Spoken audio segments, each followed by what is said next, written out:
Vamos a dar comienzo a esta actividad organizada por el Grupo de Trabajo Claxo, eh, Propuestas para la Integración Regional. La actividad tiene que ver con debatir los vínculos, las relaciones entre América Latina como región y el Foro BRICS, ¿sí? A partir sobre todo del escenario internacional reciente, de reformulación, de reconfiguración, de la reciente cumbre también de Brasil de los BRICS, que tuvo mucha importancia en la región, del escenario planteado por Trump y sus aranceles y su política, digamos, hacia América Latina. Todo esto está en discusión y está en reformulación, y la idea es poder reflexionar y pensar sobre los vínculos hacia adentro de la región, pero también hacia afuera en este nuevo contexto internacional. Tenemos a destacados y destacadas especialistas, los voy a presentar de manera muy rápida.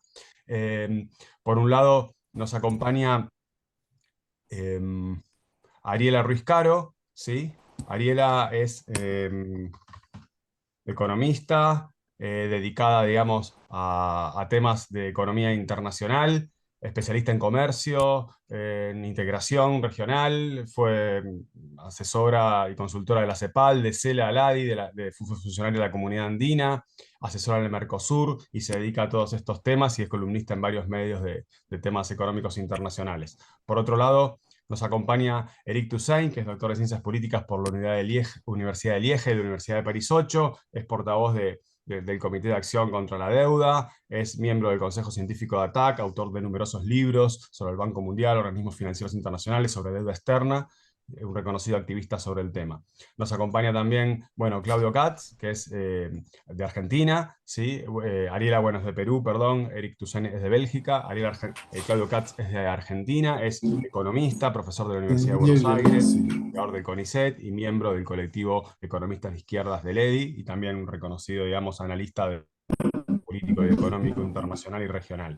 Y nos acompaña también, integra el panel, Federico Manchón, ¿sí? De México, es economista, es docente investigador de la Universidad Autónoma Metropolitana de Iztapalapa, en México, en la Ciudad de México, es integrante de nuestro grupo de trabajo Claxo, Propuesta para la Integración Regional, y me olvidé solo de decir que es el grupo de trabajo Claxo coordinado también por Jorge Marchine y Alberto Rocha Valencia, quienes también están ahí escuchando estas intervenciones. Así que en nombre de todo el grupo, yo soy facilitador del grupo, integrante del grupo también, les damos la bienvenida. Le vamos a dar lugar a Pablo Omaro, director ejecutivo de Claxo del Consejo Latinoamericano en Ciencias Sociales.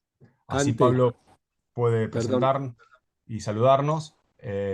Pablo, te damos la palabra y luego de Pablo sí vamos a dar comienzo al panel y voy a explicar un poquito la modalidad. Alguien quería hablar, Julián, no Ay, perdón, entonces no bien. estoy No, escuchando bien. yo quería decir que yo no soy de Iztapalapa, soy de Xochimilco. Eso, Pero Chosimilco, perdón, Bien, sí, me bien, bien. confundí Es yo. Perdón. importante eso. Es importante. Federico se va con los barquitos de Xochimilco y no con la sequía de Iztapalapa. Así que muy bien, muy bien. Perdón, Federico. Es importante esa perdón. historia.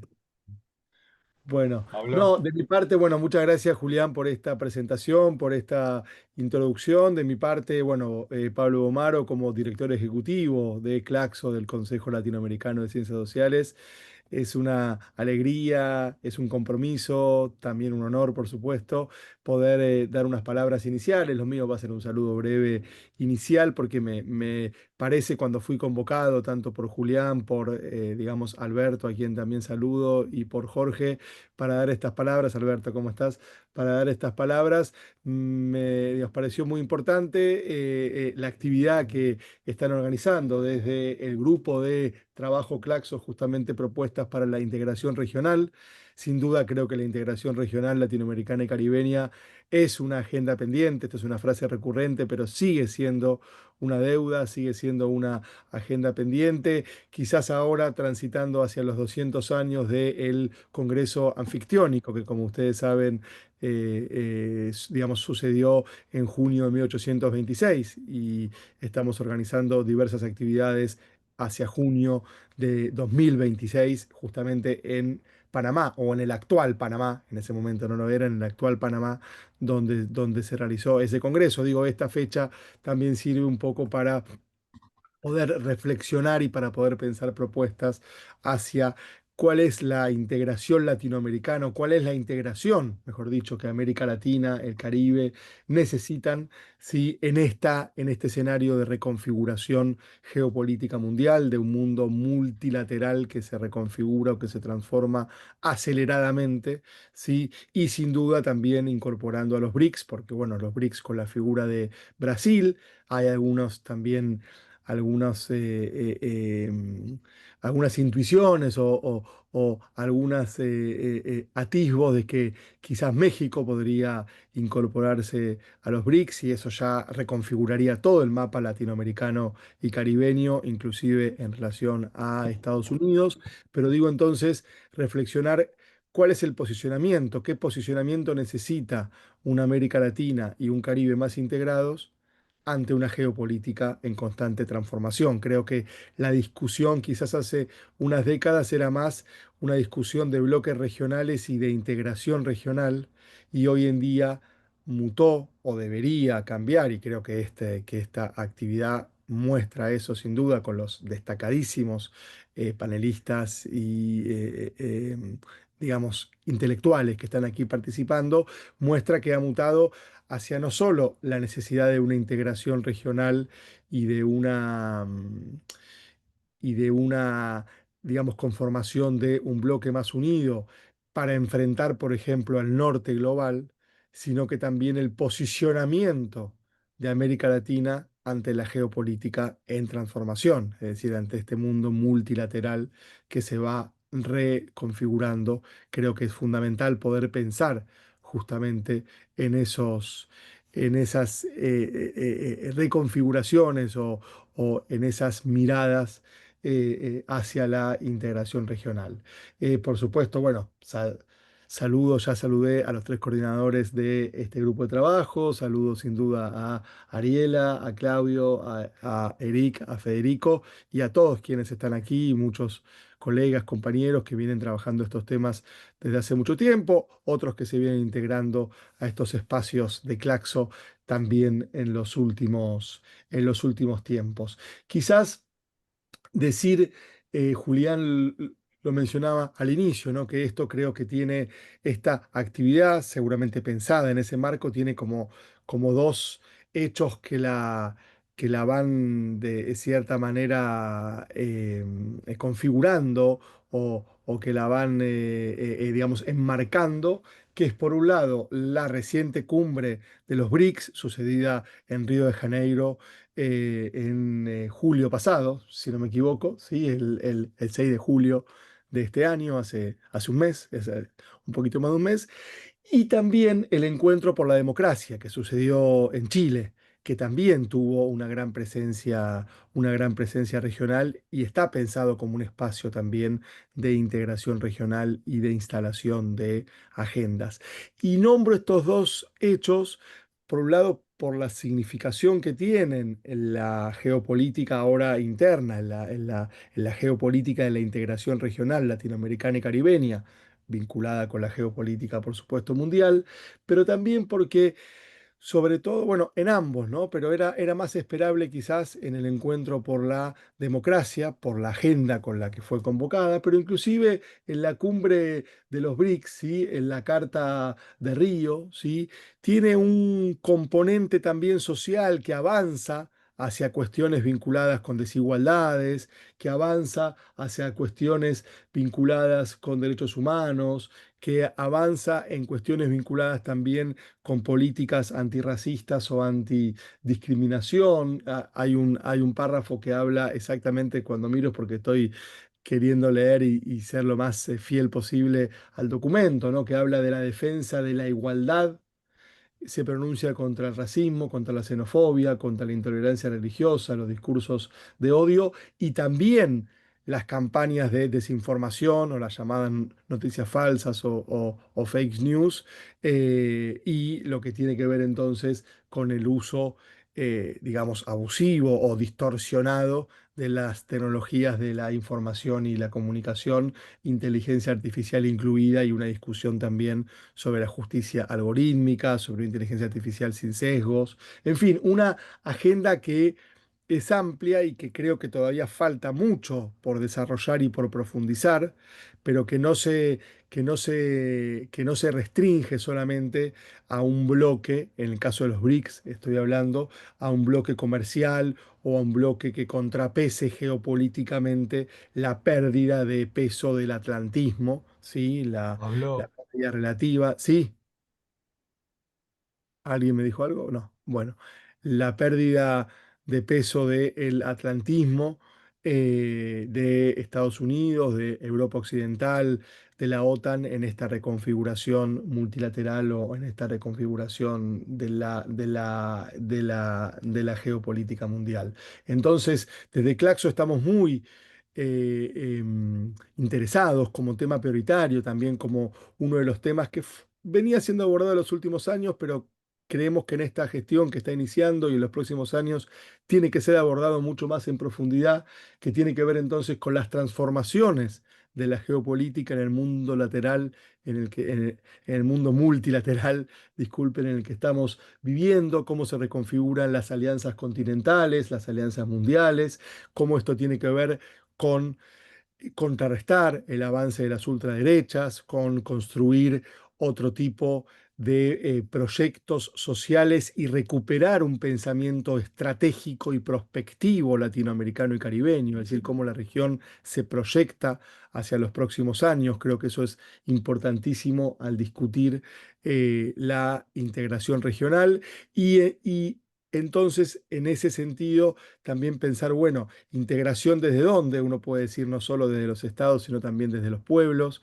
desde los movimientos sociales, desde el mundo intelectual, desde el campo académico, cuánto nos cuesta la integración académica entre nuestros países, desde la titulación y la certificación hasta los intercambios, hasta diferentes, digamos, procesos, y también pensar en, bueno, cuáles son esos modelos o esos caminos hacia sociedades más justas, más democráticas, más igualitarias, también más libres, ¿no? Discutir esa supuesta dicotomía entre libertad e igualdad que sabemos que es una construcción discursiva, sobre todo de las ultraderechas. Por lo tanto, creo que en una coyuntura política compleja, en una coyuntura mundial, también en constante transformación, en una región que se ve obligada a reconfigurarse también por los ataques desde el norte, ¿no? Esto no puede estar escindido y cuando nombré al Congreso Anfictiónico, a Panamá,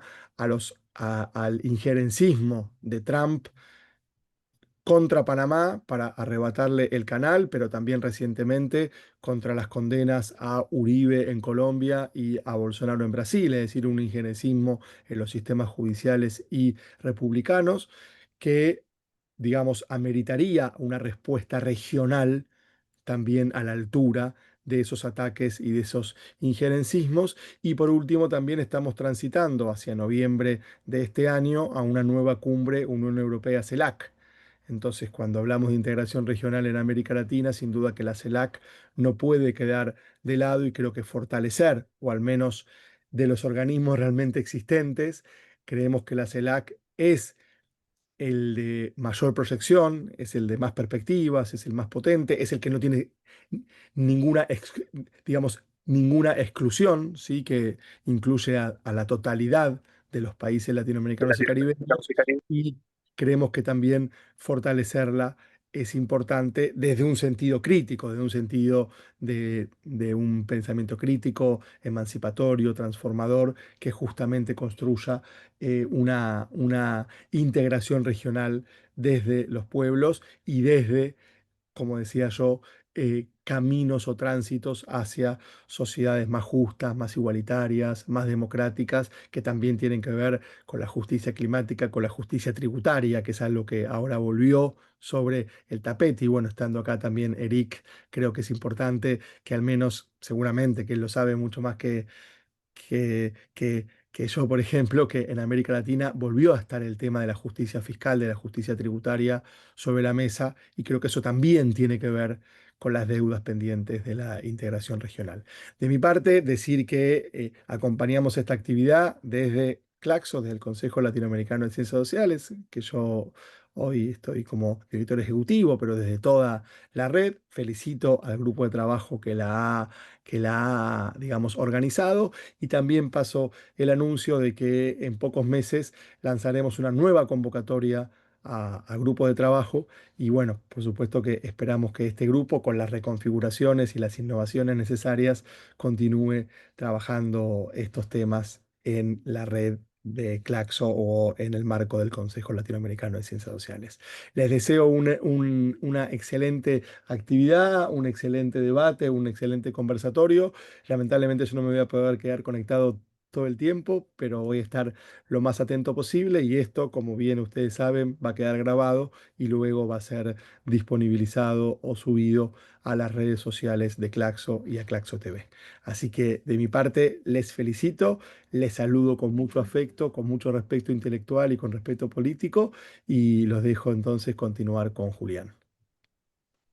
Bueno, muchas gracias Pablo por tu tiempo, por tu intervención, por tus apreciaciones y desde ya el agradecimiento en nombre de este grupo de trabajo por el apoyo, ¿no? Del área de grupos de trabajo, de toda la dirección de investigación y ejecutiva de Claxo a las actividades que permanentemente realizamos los grupos. Así que muchas gracias en nombre del GT. Entonces vamos a dar paso ahora sí al panel. Solo recordarle a las y los presentes que, como dijo Pablo, esta actividad está siendo grabada y que en algunas semanas va a estar subida a la plataforma de Claxo para que cualquiera la pueda reproducir, escuchar, compartir, y que después de la intervención de las cuatro panelistas que tenemos, vamos a pueden ir volcando en el transcurso de la intervención las preguntas por el chat y yo las voy a tratar de agrupar y leer al final para que haya otra vuelta que recojan intervenciones, preguntas. Lo que pasa que hay más de 100 inscriptos para participar en esta actividad, ya hay como 40 conectados, no vamos a poder darle la palabra a cada uno para que haga preguntas o intervenciones o comentarios porque se va a hacer eterno. Entonces preferimos canalizar las intervenciones que haya del público en el chat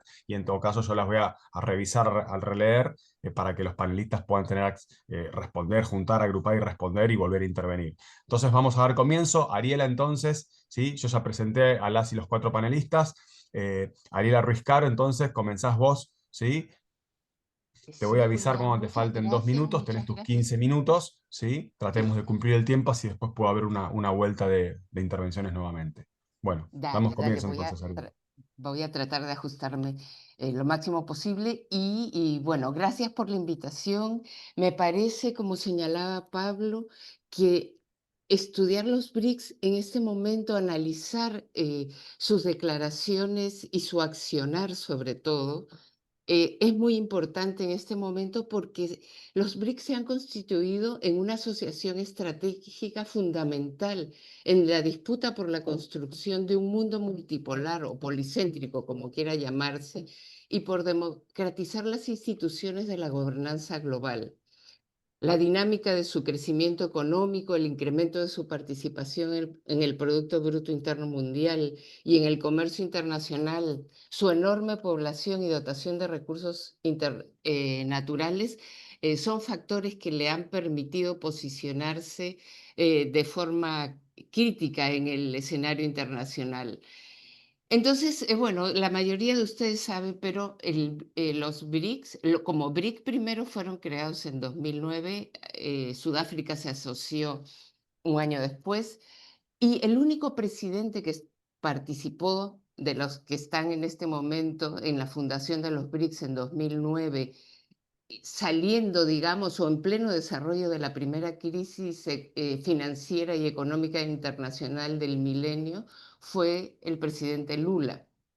Y desde la entrada, él criticó que los países dependieran de una moneda, de los vaivenes del dólar, que era una moneda que no tenía ningún respaldo y que emitían y se financiaban bases militares, guerras, y que nosotros, como países en desarrollo, digamos, ellos hablaban en nombre de los BRICS recientemente creados, no pudieran defenderse. Y por lo tanto, él ya planteaba desde el inicio la creación de una moneda, por lo menos para el comercio. Y bueno, apenas 16 años después, porque para la historia eso no es nada, las circunstancias han cambiado.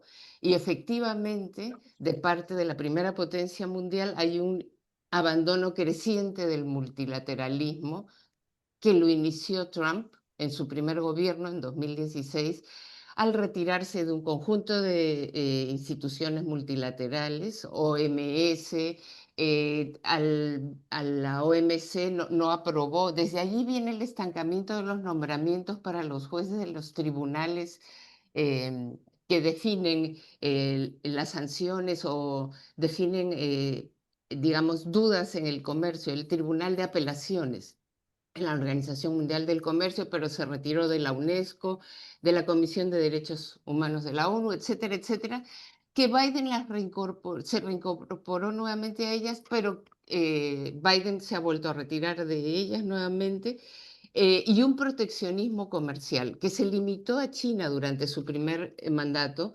pero durante su segundo mandato, se han extendido a todo el mundo en una verdadera guerra arancelaria. Trump en su primer gobierno además terminó con el liberalismo, con esta globalización neoliberal, al retirarse del Tratado Transpacífico, el Acuerdo de Cooperación Transpacífico, que incluía 12 países del área del Pacífico. 3 de ellos eran latinoamericanos: Perú, México y Chile. Y el resto era Australia, Canadá, Estados Unidos, Japón, Malasia, Singapur, Vietnam. Y lo abandonó. Esa fue la primera medida que tomó durante su gobierno. Y bueno, es allí para mí el punto de quiebre de la globalización neoliberal, y se ingresa a una etapa de un imperialismo proteccionista donde Estados Unidos se resiste a admitir que existe un mundo multipolar en construcción, ¿no? Entonces, China, paralelamente a estas acciones de Donald Trump, lanzó el proyecto de la Asociación Económica Integral Regional, que entró en vigencia en 2020. En 2013 lanzó la nueva Ruta de la Seda. En 2015 creó el nuevo Banco de Desarrollo de los BRICS. En 2016 se creó el Banco Asiático de Infraestructura, Banco Asiático de Inversión en Infraestructura, que tiene sede en Pekín y que forman parte de ella 78 países, entre ellos Gran Bretaña, Alemania, Australia, fueron socios fundadores.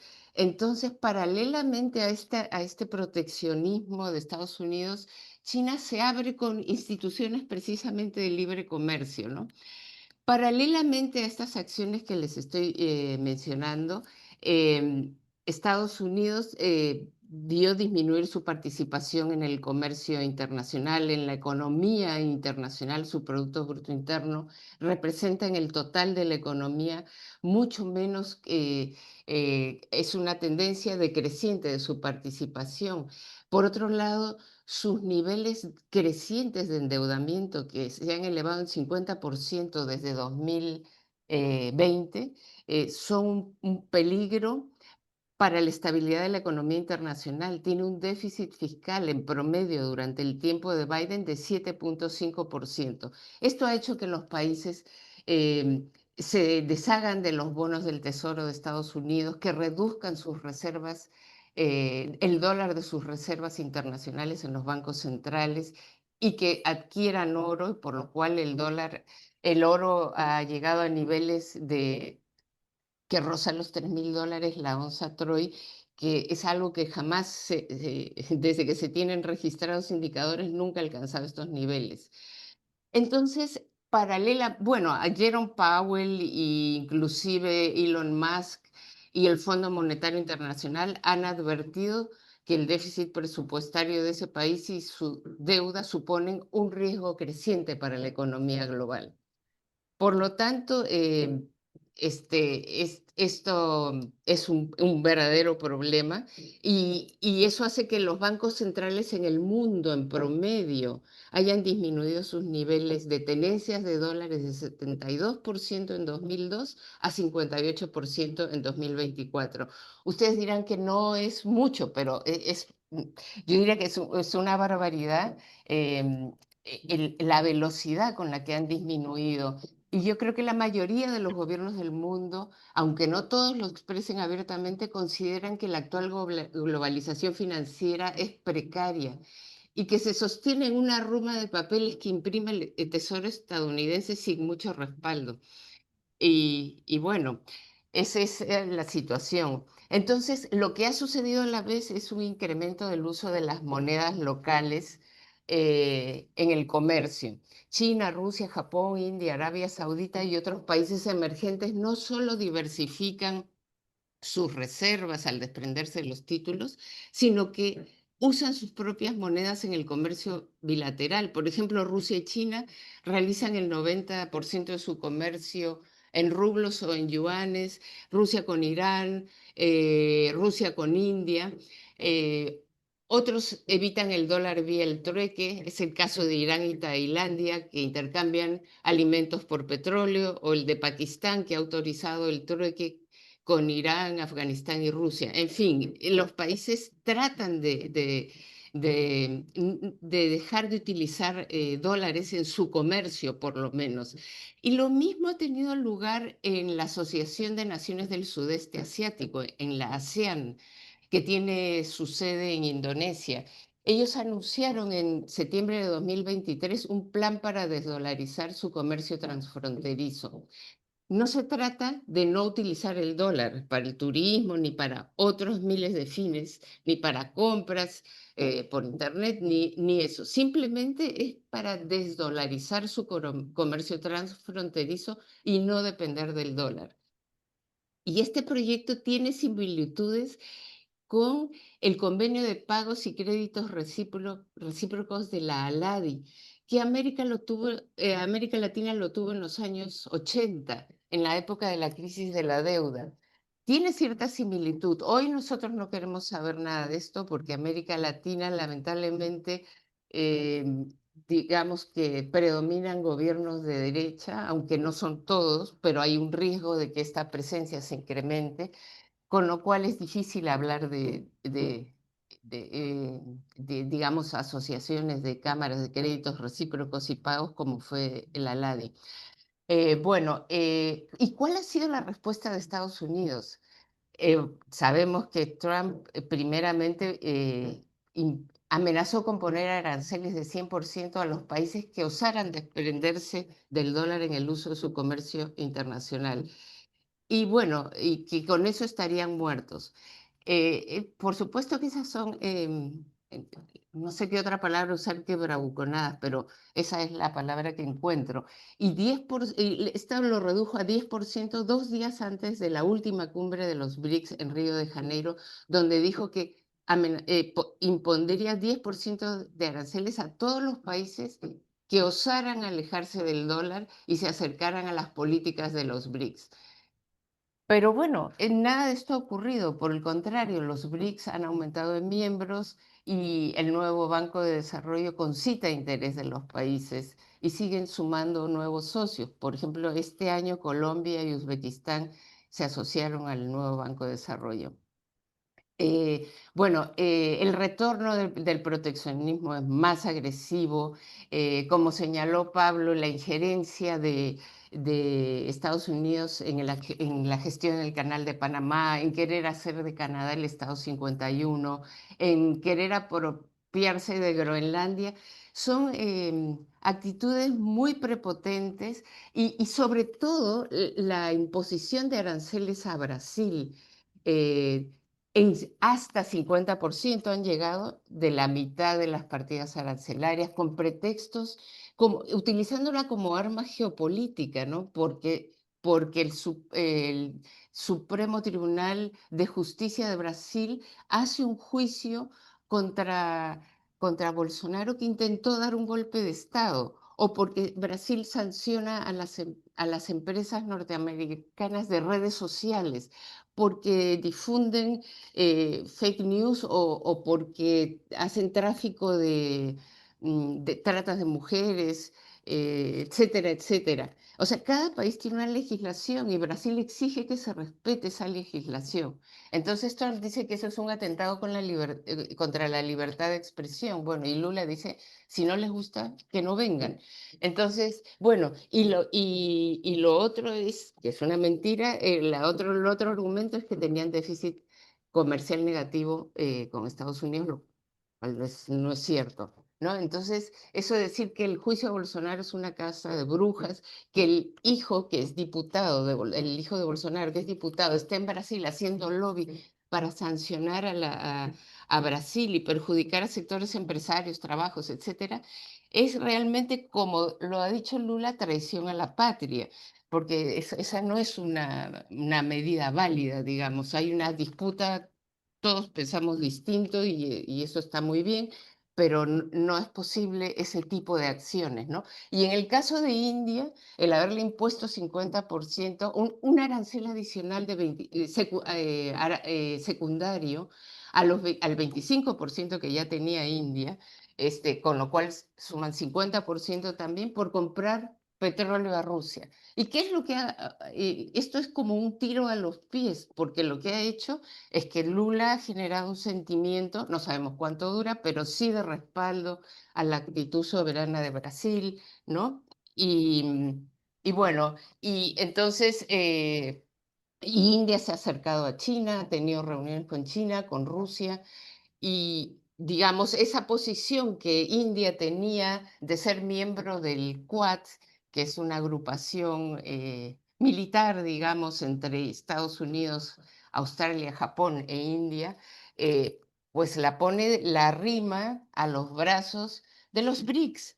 Y definitivamente esto ha sido así en reuniones que han tenido, que no da el tiempo para describirlas, pero se han reunido los ministros de defensa de los tres países, etcétera, etcétera. Bueno, hay un respaldo creciente a los BRICS. Hoy son 10 miembros. Sabemos que Argentina fue invitada con Milei, no quiso saber nada. Arabia Saudita está con un pie adentro y otro afuera, pero actualmente son 10 miembros plenos: Egipto, Etiopía, Indonesia, Irán, eh, no, y los 5 miembros fundadores, ¿no? Y hay 13 socios que no tienen el carácter de miembro pleno, pero en estos 13 socios hay 3 países latinoamericanos: Bolivia, Cuba y Nicaragua, y además están Argelia, Bielorrusia, no, Kazajistán, Malasia, Nigeria, Tailandia, Turquía, Uganda, Vietnam, Uzbekistán, en fin. Ya, te quedarían 2 minutos para cumplir con el Perfecto, tiempo, si gracias podés por el redondear. aviso. Bueno, el presidente Maduro de Venezuela aspiraba a ser socio pleno el año pasado en la cumbre de Kazán. Sufrió el veto de Brasil, que ese es un tema de discusión, pero no lo vamos a tratar ahora.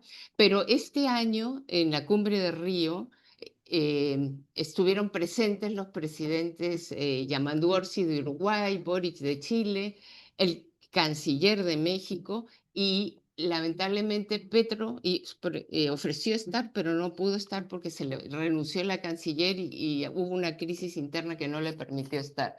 Entonces, conclusiones, digamos, yo no veo muchas posibilidades de la incorporación de América Latina, o que América Latina tenga un conducto como para manifestar su voz a través de un miembro de los BRICS, que sería en este caso Brasil.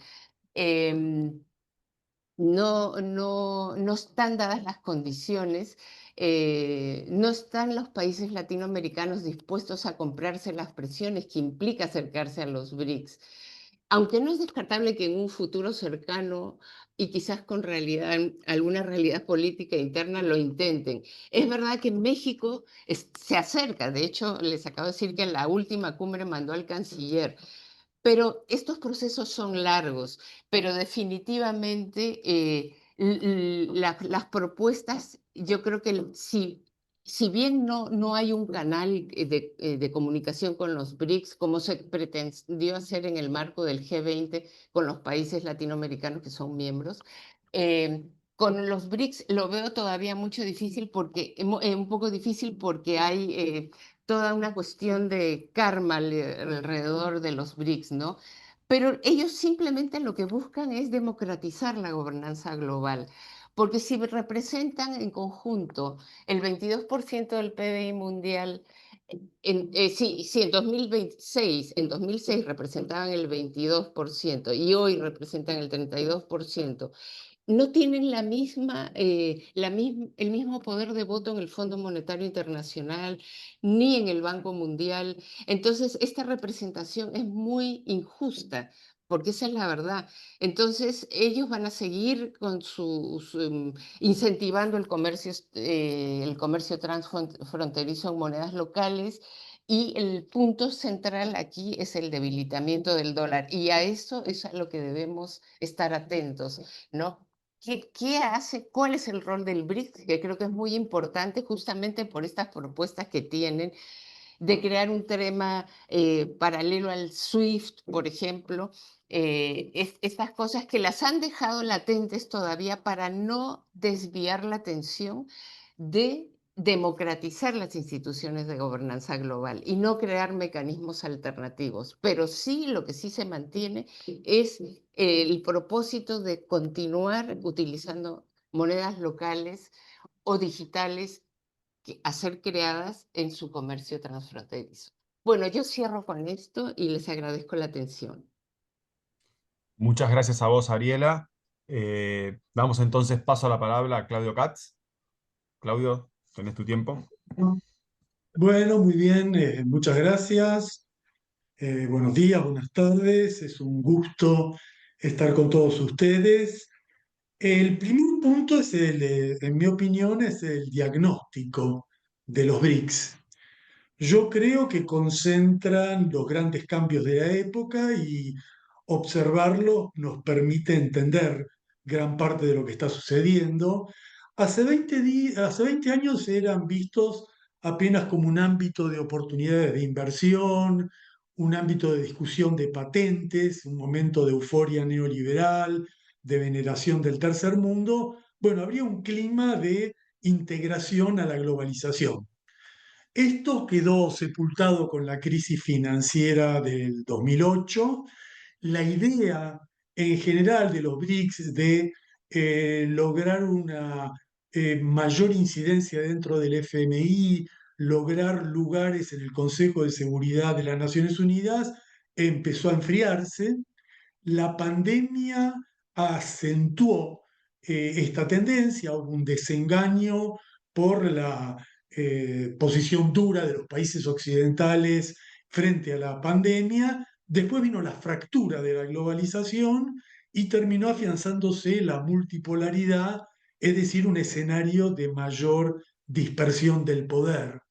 Y me parece que estos cambios, crisis del 2008, pandemia, nuevo contexto, modificaron el sentido que tenían inicialmente los BRICS.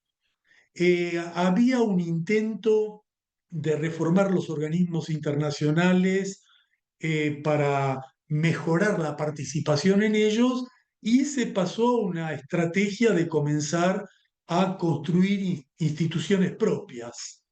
Y esto me parece que fue en gran medida desencadenado por las sanciones de Estados Unidos y Occidente a Rusia. Cuando se confiscaron los activos de financieros de Rusia, eso prendió la alarma, porque quiere decir que cualquier choque con Estados Unidos implica la posibilidad de una gran discrecionalidad de Estados Unidos, y la fortuna de los grandes poderosos quedan en cuestión. Y esto fue afianzando la tendencia actual a forjar organismos propios, más autónomos, más protegidos de los organismos eh, prevalecientes a escala mundial.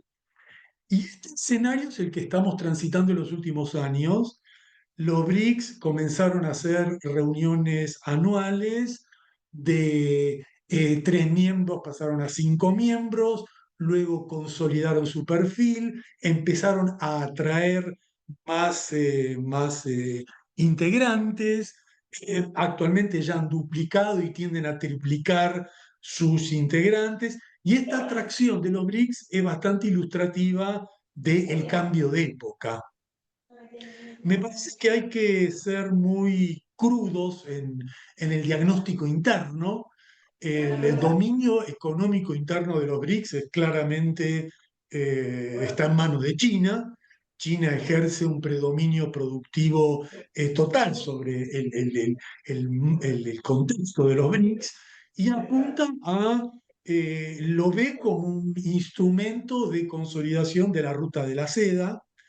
Por eso todas las propuestas de incorporación de nuevos miembros ha apuntado a afianzar integrantes conectados con la provisión de energía o situados en áreas claves de las rutas marítimas, de la ruta de la seda.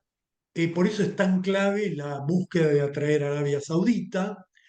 Me parece que Rusia tiene un propósito distinto. Rusia tiene un propósito geopolítico defensivo, especialmente frente a las sanciones. Tiene prioridades más inmediatas con los BRICS. Por eso estimula la creación de un sistema SWIFT alternativo a los SWIFT. Rusia quedó desplazada del circuito del SWIFT. Y después India, Brasil y Sudáfrica tienen una posición más acorde a su rol de economías intermedias, buscan una menor tensión con Occidente, ocupan ese lugar de economías intermedias que tienen pretensiones neodesarrollistas, ubicadas en un punto distinto al de Rusia y al de China. Y por esta razón, por este nuevo escenario, es que se discute tanto la desdolarización dentro de los BRICS. Es una apuesta frente a los efectos nocivos del imperialismo del dólar, que Estados Unidos financie su descomunal déficit fiscal con emisión o endeudamiento, descargando sus desequilibrios sobre el resto de los países. Y aquí también hay tanteos. Rusia y China van tanteando la utilización de sus propias monedas en el intercambio comercial. Rusia promueve acciones rápidas para contrarrestar las sanciones. China es muy cautelosa, sabe que ir a una moneda alternativa del dólar puede ser muy peligroso para su productividad, puede empujarla por un camino muy adverso de la financiarización. Pero la dinámica de la desdolarización se consumará o no según la agresión estadounidense. Tenderá a ser precipitada o no según el grado de presión estadounidense para mantener su primacía mundial. Y este para mí es un dato clave porque yo creo que el trasfondo de por qué existen los BRICS y por qué ganan tanto protagonismo es el retroceso estructural norteamericano. Este es como, en mi opinión, y me parece que sobre esto hay un consenso bastante generalizado, los BRICS existen y ganan peso por el declive económico estructural de Estados Unidos. Si ese declive no se hubiera consumado, nunca los BRICS habrían alcanzado el nivel de incidencia actual ni tendrían la perspectiva de desenvolvimiento que tienen en la actualidad. Este es un parámetro ordenador clave porque si uno mira 20 años para atrás, va a ver que había pronósticos de expansión o declive acelerado de los BRICS. Y ganaron los analistas que postulaban la expansión y consolidación. Y lo que diferenciaba un pronóstico de otro pronóstico era qué mirada había sobre el declive estadounidense. Quienes pusieron mucho el acento en el declive estadounidense pudieron ver por qué razón los BRICS tendían a desenvolverse, y quienes relativizaron ese declive veían mayor fragilidad en los BRICS. Por lo tanto, tener en cuenta declive de Estados Unidos y reacción frente a ese declive con agresiones geopolíticas y militares que terminan generando una dinámica boomerang, donde Estados Unidos destruye sociedades, destruye países y termina afectando su propio dominio internacional. Eso explica y eso nos da la pauta de por qué existen y por qué se desenvuelven los BRICS. En este diagnóstico hay un segundo tema que es la caracterización de los BRICS. ¿Cómo la opinión sobre los BRICS? Yo creo que los BRICS constituyen una coalición defensiva frente al imperialismo occidental liderado por Estados Unidos. Una coalición defensiva frente a las agresiones geopolíticas, militares de Estados Unidos. Eso los empuja a forjar un entramado autónomo, un entramado con su propia agenda, una estructura que pone el acento en contener esa agresividad. Uno podría considerar que constituyen una alianza no hegemónica, no necesariamente un proyecto contrahegemónico, sino una alianza alternativa a la hegemonía imperialista mundial. Me parece importante dos comparaciones. La primera es con Bandung. Yo creo que los BRICS no conforman un bloque antiimperialista como fue Bandung. Basta ver los líderes derechistas que comandan ese entramado. Tienen más puntos, sí, de semejanza con los no alineados, en el sentido de un conglomerado de, heterogéneo, con proyectos económicos en su centro, pero la utilidad que tienen los BRICS en el escenario actual es como freno, como muro, como estructura de contención de la agresividad bélica imperial. Estamos en un periodo de belicosidad eh, imperial virulenta, y los BRICS aparecen como un contrapeso, y ese contrapeso puede ser positivo, puede ser oportuno, puede ser importante en un escenario donde hay gente como Netanyahu dispuesto a incendiar Medio Oriente con masacres como la de Gaza. Los BRICS también son interesantes para una mirada desde la izquierda como ámbito para construir otra perspectiva con otra correlación de fuerzas. Es un ámbito para el desarrollo de iniciativas que apuntan en las demandas populares con estos proyectos, estas iniciativas de BRICS por abajo, cumbres alternativos de los pueblos que han acompañado distintas cumbres. Ante una reunión de los BRICS, la posibilidad de hacer demandas de izquierda, progresistas, populares, en ámbitos paralelos y complementarios de estas cumbres. Para eso es indispensable evitar, en mi opinión, dos problemas o dos errores. El primer desacierto, diría yo, es idealizar a los BRICS. Es un desacierto porque incluir en los BRICS o atribuirle a los BRICS características que no tienen, dotarlos de una progresividad en sí enceguecida. Hay que tener cuidado porque los BRICS incluyen gobiernos ultraderechistas, como el de la India, monarquías despóticas si entra Arabia Saudita, dictaduras brutales como Egipto, y eso hay que señalarlo, hay que tenerlo presente. Son un contrapeso de la belicosidad imperial, pero en su propio entorno tienen actitudes geopolíticas y militares agresivas, ejemplo la India. Hay que tener cuidado con identificar a los BRICS con el sur global. Esto después, si hay tiempo, lo podemos discutir un poco más en detalle, con una buena definición de qué significa ser el sur global. Este yo creo que es un problema. El problema, el problema complementario es desconocer que los BRICS constituyen un bloque distinto, alternativo y opuesto al enemigo principal, que es el imperialismo occidental. Me parece que hay que tener mucho cuidado aquí. Los BRICS son distintos a Estados Unidos, Occidente, Europa, eh, y es importante subrayar las diferencias. Yo en los artículos que escribí sobre el tema destaco dos fundamentos de este error, ¿no?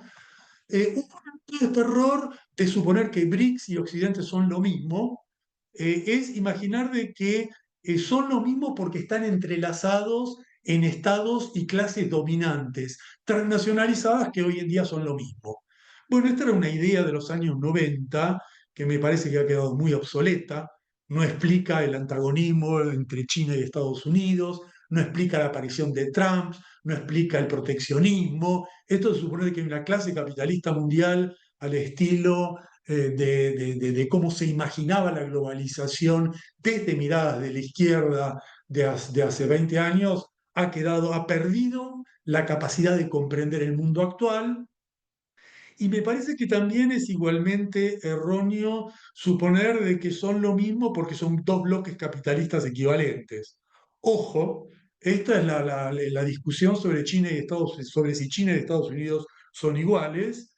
En mi opinión, Estados Unidos actúa como un opresor imperial al comando del imperialismo, del sistema imperial, y China comanda los BRICS con políticas económicas de dominación, de mantenimiento de la brecha centro-periferio, pero prescindiendo del uso de la fuerza. Y aquí hay una distinción cualitativa clave que hay que tener en cuenta a la hora de comprender el periodo actual. Por lo tanto, me parece importante todas estas precisiones sobre los BRICS antes de entrar en el último aspecto que quiero destacar, que son los BRICS y América Latina. Sí, Claudio, te quedarían 2, 3 minutos como para este aspecto, sí, Voy. Un minuto para cada cosa. Uno, en el caso de América Latina, los BRICS son relevantes por el lugar clave de Estados Unidos. Aquí el protagonismo es Brasil, y Brasil tiene una política de Estado como jugador geopolítico, como economía semiperiférica, una política de mantenerse en los BRICS. Por eso Bolsonaro se mantuvo dentro de los BRICS. Con Lula, la llegada de Lula buscó integrar a la Argentina, pero la clave de Lula ha sido la decisión de vetar el ingreso de Venezuela. Y esto nos pone de relieve las enormes limitaciones de este tipo de gobierno, frente al hecho que el veto a Venezuela, afecta a Brasil, afecta a la integración latinoamericana, y fue un guiño a Estados Unidos, fue una subordinación a los intereses de políticas de Estado de la clase dominante de Brasil, muy nociva para los pueblos de la región. El segundo caso es Argentina. Argentina se inmoló, se suicidó. Milei decidió no ir a los BRICS, renunciar a los mercados, renunciar a la expansión, a la diversificación de negocios de la Argentina. Es una locura que Argentina haya perdido la oportunidad de estar en los BRICS. Y esto no habla solo de Milei, esto habla de la clase dominante argentina, que está dispuesta a cualquier cosa con tal de doblegar al movimiento popular, con tal de someter a los trabajadores argentinos. Acepta a Milei, acepta no estar en los BRICS, renuncia a su propio desenvolvimiento económico con tal de subordinarse a Estados Unidos e imponer un ajuste y destruir al movimiento popular de Argentina. Lo ocurrido frente a los BRICS explica mucho lo que sucede con Milei en la Argentina. Y el último, termino con este enunciado. Los BRICS son importantes para América Latina, para una estrategia de emancipación de nuestra en América Latina, en la medida que la existencia de los BRICS, la consolidación de los BRICS, nos brindaría un instrumento para una estrategia regional que indudablemente transista por resistir la dominación estadounidense, renegociar en bloque los convenios económicos con China y privilegiar la integración latinoamericana. Los tres ejes de una estrategia emancipatoria regional: resistir a Estados Unidos, renegociar con China e integrar la región. Para estos tres ejes, tener a los BRICS asociados es clave, ¿no? Es útil, es promisorio, es importante. Y de esta forma me parece que tenemos que ver a los BRICS desde un punto de vista emancipador, desde un punto de vista favorable al desarrollo de los pueblos de nuestra región. Muchas gracias. Muchas gracias, Claudio, por tu intervención. Le damos entonces ahora la palabra a Eric Toussaint. Eric, tu tiempo, te escuchamos. Hola, buenos días. Participar de este panel. Me llama la atención que desde el inicio de esa conversación no se mencionó el genocidio en curso en Gaza. Y para mí es fundamental para diagnosticar lo que es y lo que hacen los BRICS. En la declaración final publicada el 6 de julio en Río de Janeiro, no se usa la palabra genocidio, no se usa la palabra limpieza étnica. Los BRICS entonces no denuncian el genocidio en curso. varios miembros de los BRICS mantienen relaciones económicas y militares con Israel. China es el principal proveedor de Israel a nivel del comercio, 20.000 millones de dólares. Estados Unidos, las exportaciones de Estados Unidos a Israel, 9.000 millones de dólares.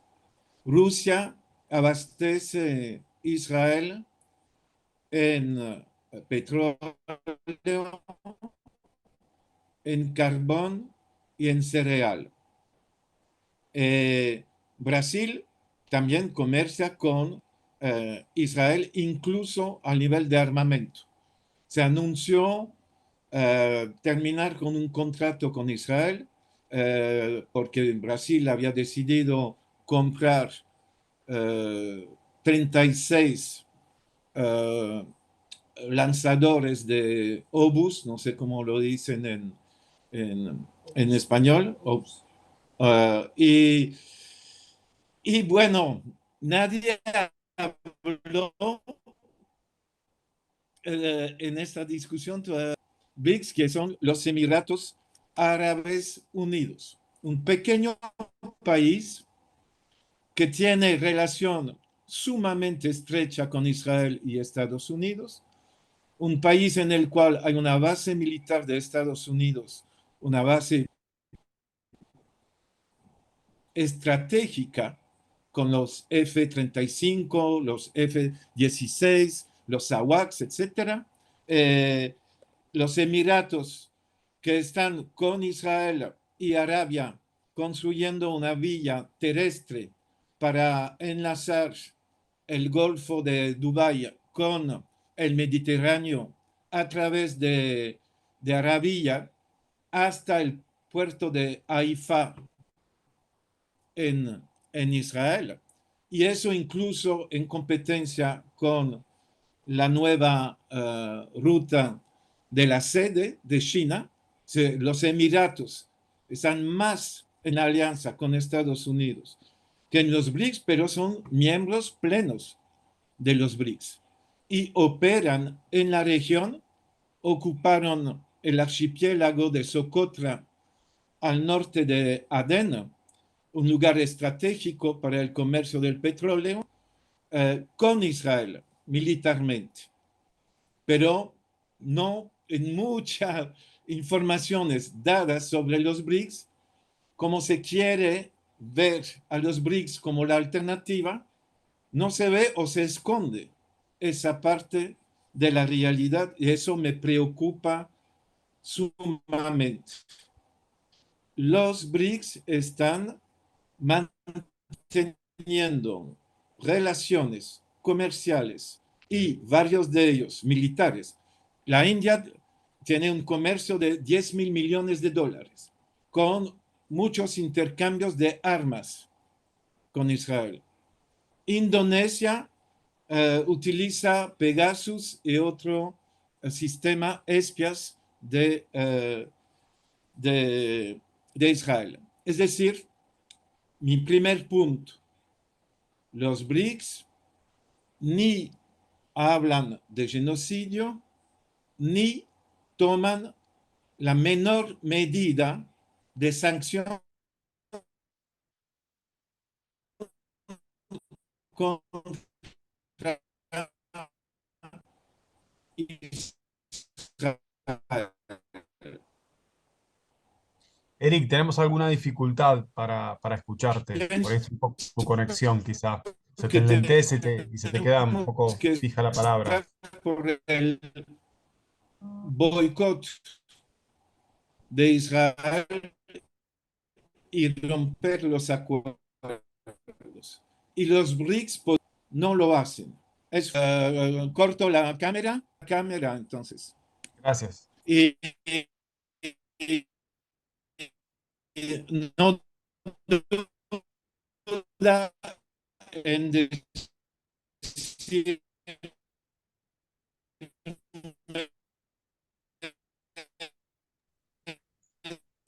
No se te escucha, Eric, se entrecorta más incluso. Perdón, te tengo que interrumpir porque no se está escuchando con claridad y no podemos seguirlo. Quizás, Eric,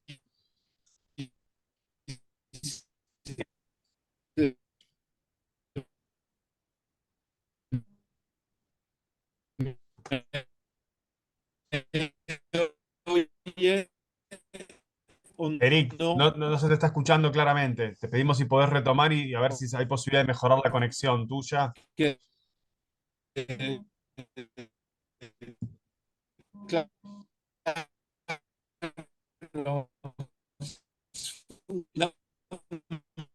Eric, no te sé. pedimos por favor si podés, Eric, disculpa, te pedimos por favor si podés reconectarte porque los últimos 2 minutos no se escuchan para nada.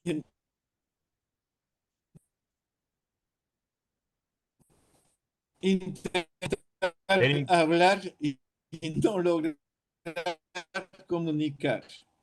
Bueno, los BRICS, yo diría, no es un bloque. no me escucha. A ese nivel, de acuerdo con la palabra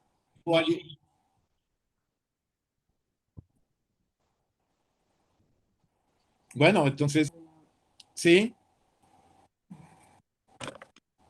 Eric, ahí no se escuchaba. Ahora sí, Eric. Los últimos 2 minutos no se te escucharon. ¿Vos podés reconectarte, salir y volver a entrar a la conexión? Bueno, ahí quizá lo está haciendo, le comento a todos y a todas, porque está teniendo problemas de conexión. Si esperamos un minuto que se reconecte, y si no, en todo caso, bueno, pasamos al próximo expositor y luego le damos los minutos que le faltan a Eric, pero estaría bueno no cortar su intervención. Eh, Ahí, si aguardamos unos segundos, a ver si entra de vuelta, pero realmente no se escuchaba nada los últimos minutos. Perdón, Julián, Sí. la reunión está programada para 1 hora y media, ¿no? Está para un poquito más programada Ah, para la idea bien, de dejar, sí, sí, está bien. intervenciones. Así que con eso no habría problema.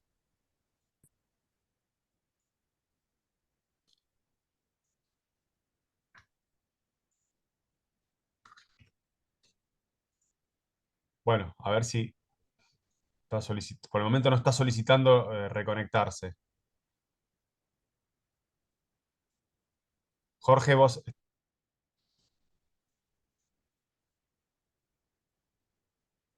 Si les parece, entonces, si no tenés, Jorge, noticias de Eric, pasemos a Federico, ¿sí? Para aprovechar el tiempo y en todo caso, cuando se reconecte Eric, le damos el espacio. ¿Sí? ¿Les parece? Ahí está reconectándose Está Eric. reconectado, está reconectado. A ver. Sí, estoy reconectado. ¿Ustedes me oyen ahora? Sí, sí, los últimos 2 minutos anteriores fue con dificultad, Eric. Así que si podés apagar la cámara a ver si mejora y bueno, y si podés redondear ahí tu participación. Queríamos saber si podías terminarla.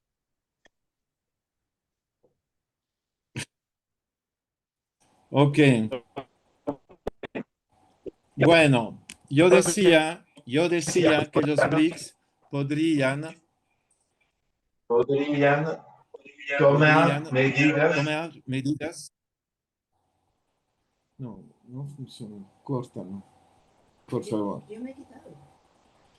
Podrían tomar medidas de boicot de Israel y no seguir abasteciendo Israel con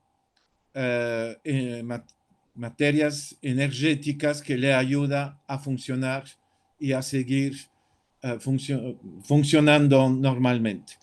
Entonces, es un primer punto. El segundo punto es decir que no creo que los BRICS sean un bloque. Es una coalición en la cual hay contradicciones importantes, hay aliados muy firmes de Estados Unidos dentro de esa coalición, por ejemplo, los Emiratos Árabes Unidos o Egipto, Egipto, que ustedes saben, reprimió la marcha en solidaridad con Gaza, recibe 1.300 millones de ayuda militar de Estados Unidos a la condición de mantener la alianza con Israel.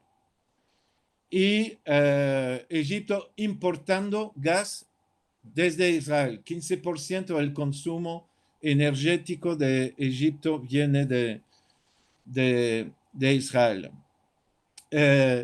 Entonces es una coalición con contradicciones internas y la idea según la cual representan una alternativa no funciona porque ellos consideran, lo dicen en su declaración final del 6 de julio, que el FMI tiene que ser y mantenerse en el centro del sistema financiero internacional, con el Banco Mundial y al nivel del comercio, la Organización Mundial del Comercio. Entonces no proponen un modelo alternativo, proponen mantener la globalización neoliberal que está en plena crisis dentro del marco de una ofensiva muy fuerte de Estados Unidos. Estoy de acuerdo con Claudio diciendo que Estados Unidos están en retroceso estructural, totalmente de acuerdo, pero en total ofensiva militar y comercial. Si ustedes miran la declaración final de Río, no hay una condena de Estados Unidos. Se condena los ataques contra Irán sin mencionar ni a Estados Unidos ni a Israel. Estados Unidos es con Israel, y Israel es el brazo armado de Estados Unidos en Próximo Oriente. Estados Unidos están en la ofensiva contra Irán para intervenir o dejando intervenir a Israel en Siria contra los hutis. No hay ninguna mención de los hutis en la declaración final de Río. ¿Por qué? Porque los hutis son considerados también por los BRICS como peligrosos, aparte de Irán, que apoyaban a los hutis. Los demás miembros de los BRICS se consideraban que estaban amenazados su comercio internacional por la acción de los hutis atacando a los barcos comerciando con Israel. Por eso no hay ninguna mención de la agresión militar de Estados Unidos e Israel contra los hutis en la declaración final. Varios hablan de la desdolarización en curso. Hace más de 10 años decidieron los BRICS crear un fondo monetario de ellos, que se llama el CRA. No funciona, no existe ese fondo monetario. Varios países miembros de los BRICS que necesitan créditos en divisas piden prestado dinero al FMI. Si existiera el Fondo Monetario de los BRICS, por ejemplo, África del Sur podría no ir al FMI y no pedir prestado dinero al FMI, al nivel del nuevo Banco de Desarrollo. He comparado los créditos en un mismo periodo, 2016-2023, son los datos que tenemos por completo para todos los años del 2016 al 2023. Los créditos del nuevo Banco de Desarrollo, 30.000 millones. Los créditos del otro banco creado por China, pero que no es el Banco de los BRICS, es el doble, la AIIB, con su sede en Beijing, como dijo Ariela, el doble del NDB. El Banco Asiático para el Desarrollo, que es el equivalente del BID, que hace parte de la familia con el Banco Mundial, 6 veces más créditos durante el mismo periodo que el nuevo Banco de Desarrollo. El Banco Mundial, 500.000 millones de créditos en el mismo periodo, es decir, 15 veces más que el nuevo Banco de Desarrollo. El FMI, 400.000 millones de créditos en el mismo periodo.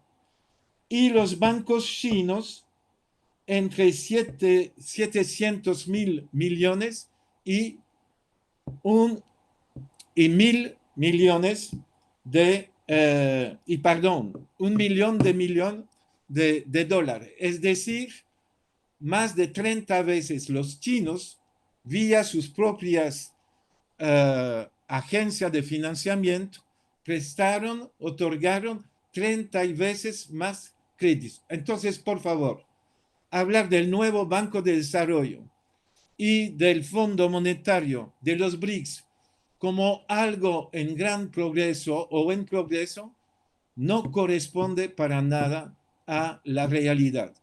Es Eric, tomar sus disculpa, sueños ¿podrías como redondear? realidad. Ok, voy a Eric, terminar. ¿podrías redondear eso, tu intervención, si podrías redondearla? Sí, voy a terminar, pero me parece poder concluir y les pido disculpas.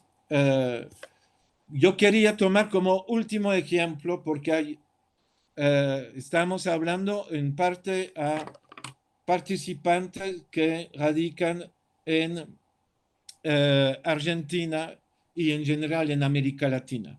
Los BRICS apoyaron dentro del FMI el crédito a Milei decidido en mayo 2025.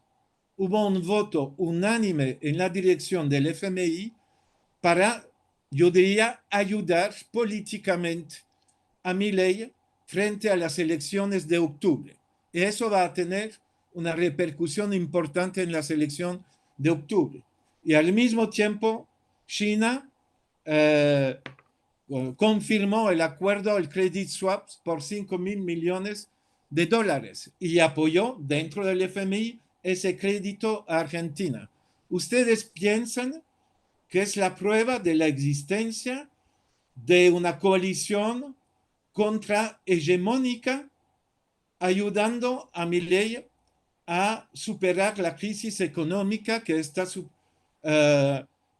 atravesando y con el peligro de ver una victoria de la extrema derecha en otros países de América Latina como Brasil en las próximas elecciones? Entonces termino realmente diciendo, nuestro enemigo principal es el imperialismo norteamericano, sus aliados europeos y de la región Asia-Pacífico, Próximo Oriente.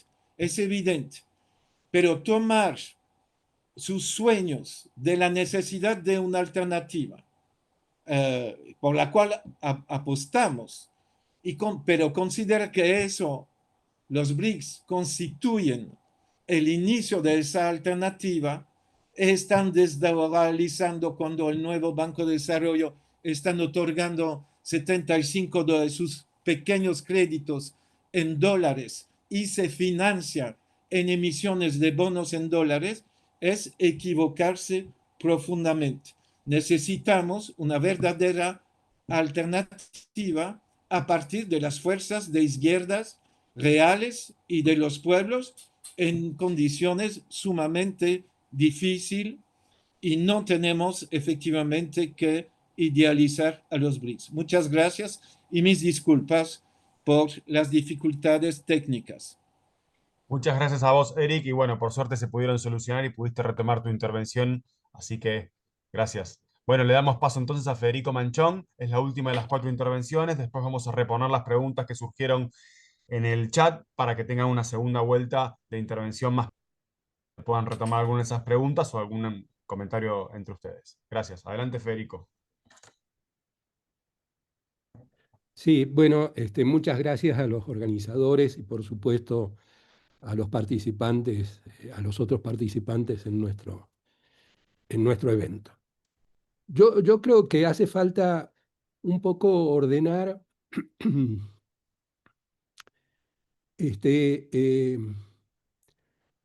los temas respecto de la relación entre América Latina y los BRICS. Y yo diría que con la idea de que la razón es histórica e ideológica, los temas que de alguna manera son relevantes para esta relación entre los BRICS y América Latina destacan fundamentalmente un entorno en el cual no hay un desorden global, sino que hay un orden global que es el de la Organización de Naciones Unidas, el de la Organización de los BRICS y de Bretton Woods, las organizaciones del Fondo del Banco, y la Organización Mundial del Comercio, que es un orden que está siendo agredido y cuestionado por una política bipartidista que arranca con Obama, coincidentemente con la crisis del 2008. Es decir, yo lo que creo que nosotros tenemos que ubicar en el marco de esa agresión al orden institucional, que es un orden universal, internacional, jerarquizado, de derecho internacional, que está vigente y que es el referente desde el cual se consideran las relaciones entre los pueblos políticamente organizados.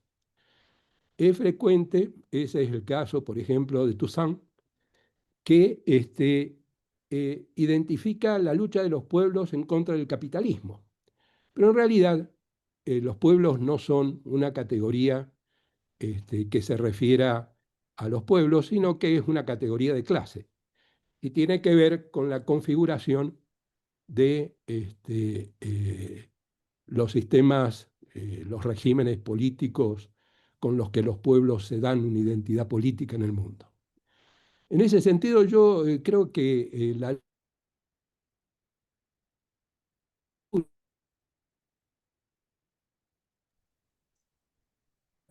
Federico, de se clases, la lucha de los ahí pueblos. volviste, se había cortado. Bueno, decía que la lucha de clases se da en el marco de una sobredeterminación de la lucha de los pueblos y que en ese sentido, en una economía mundial unificada, Wallerstein dijo en sus últimos momentos de su vida, bueno, en este momento la economía mundial, que él definía como una economía entre estados, la economía mundial es una economía mundo, es decir, una economía productivamente integrada, pero mundial. Es decir, lo que nosotros tenemos que hacer es ubicar la relación de los BRICS con América Latina en cómo los BRICS se definen a sí mismos. Y no se definen como alternativa al orden mundial vigente. Se definen como complemento.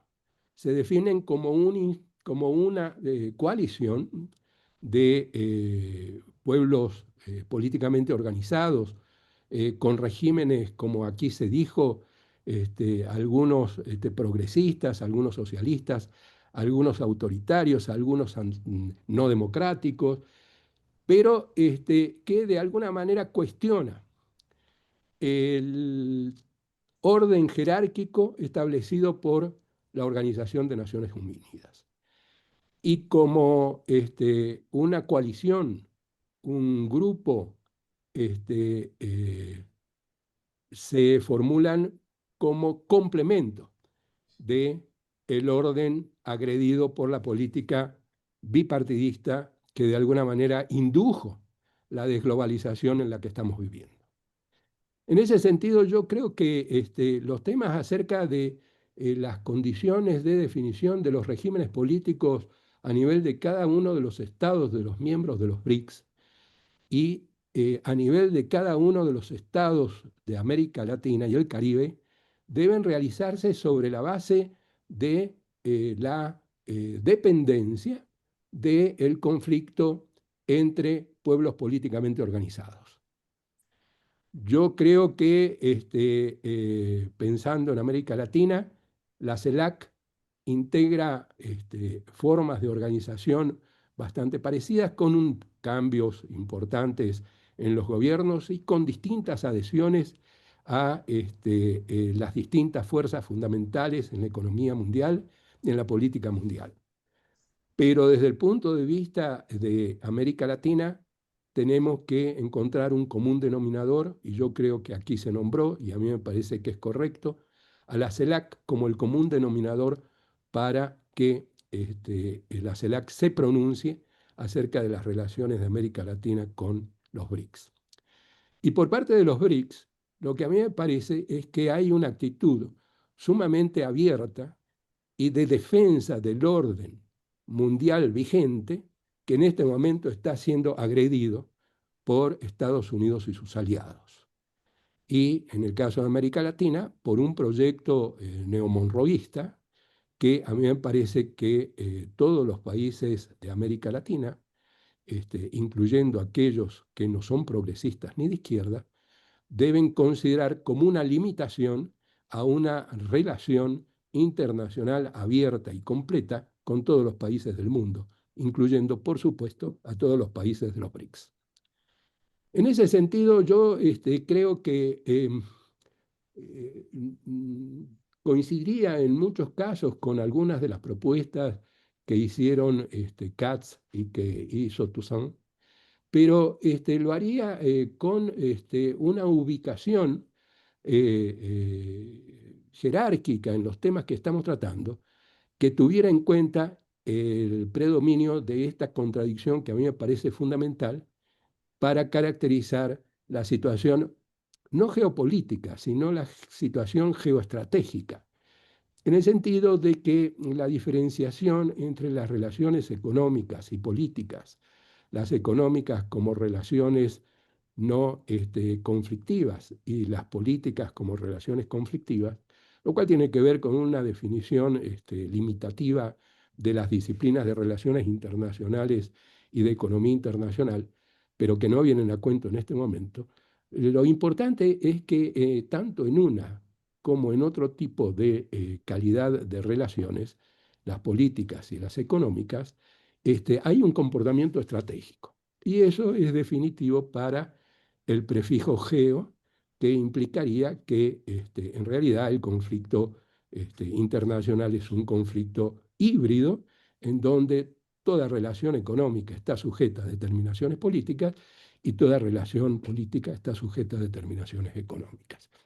Amén de relaciones, por supuesto, de otro tipo.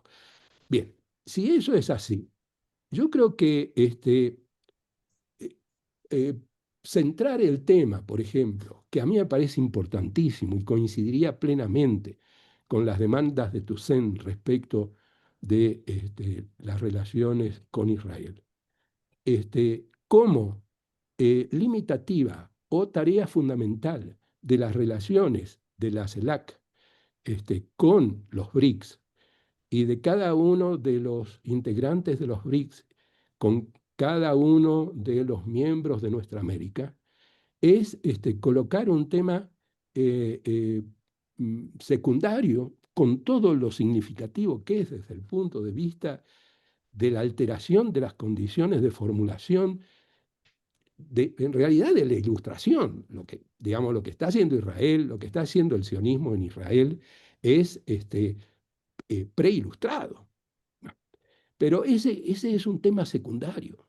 A mí me parece que lo principal, lo fundamental, es ver de qué manera nosotros podemos en América Latina definir no propuestas positivas para la CELAC respecto de las relaciones con los BRICS, sino propuestas negativas, en el sentido de que la CELAC se pronuncie con que los pueblos de nuestra América puedan libremente vincularse con todos y cada uno de los países miembros de los BRICS y con los BRICS como una organización representativa de una oposición a una estructura vertical que debe ser modificada conforme los nuevos tiempos en que se definen ahora las cosas respecto de los tiempos de la definición de la Organización de Naciones Unidas.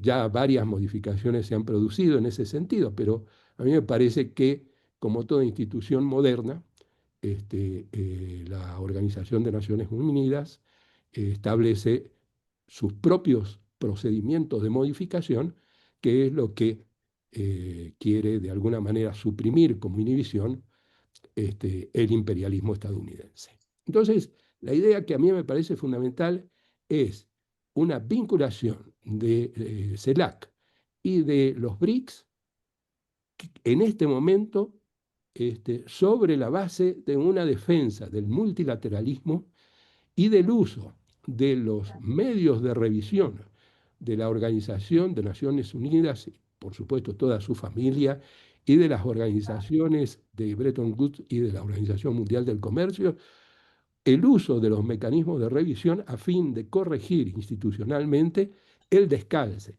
entre la institución internacional organizada y las nuevas condiciones de hecho en que Estados Unidos y sus aliados pierden peso relativo en lo económico, pero mantienen un predominio institucional indebido desde el punto de vista de relaciones democráticas entre Estados. Y en ese sentido yo diría que se puede hacer un análisis de tensión en el sentido de intereses diferenciados de América Latina respecto de los BRICS, como lo hizo Katz, pero a mí me parece que no se trata de definir vinculaciones más allá, en este momento histórico, de una activa defensa del multilateralismo y la libre libertad de vincularse económica y políticamente con los BRICS y con todos los miembros de ambas instancias organizativas. Y yo creo que daría por concluido. Tendría algunas observaciones respecto de los temas del ordenamiento de los conflictos. Sobre la base de mi apreciación de que en realidad son estratégicos tanto los conflictos económicos como políticos, yo diría que en este momento la contradicción principal es una contradicción de carácter económico. Es decir, por dolorosas y terribles que nos parezcan las guerras localizadas que se están librando en este momento, las guerras no pueden ser por la sobredeterminación de la destrucción mutuamente asegurada, no puede ser una forma de solución de los conflictos. Estamos condenados, si no queremos desaparecer como humanidad, a resolver los conflictos de una manera distinta a la coacción militar.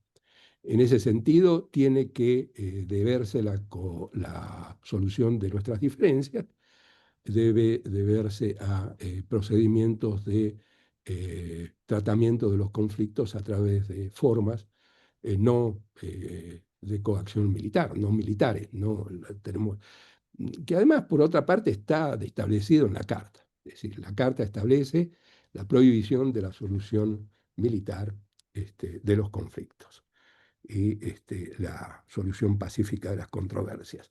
A mí esa restricción institucional me parece fundamental. Y en ese sentido diría yo que el tema de la organización de las relaciones económicas en este momento agredidas, no solamente a través de las medidas económicas con propósitos políticos, sino a través de aranceles que traicionan el principio de nación más favorecida, que traicionan el principio de consolidación arancelaria, que además por parte de Estados Unidos adopta políticas de defensa de un instrumento de dominación como es el dólar, deberían estar en el centro de la definición de las relaciones entre la CELAC y los BRICS. Y eso sería todo.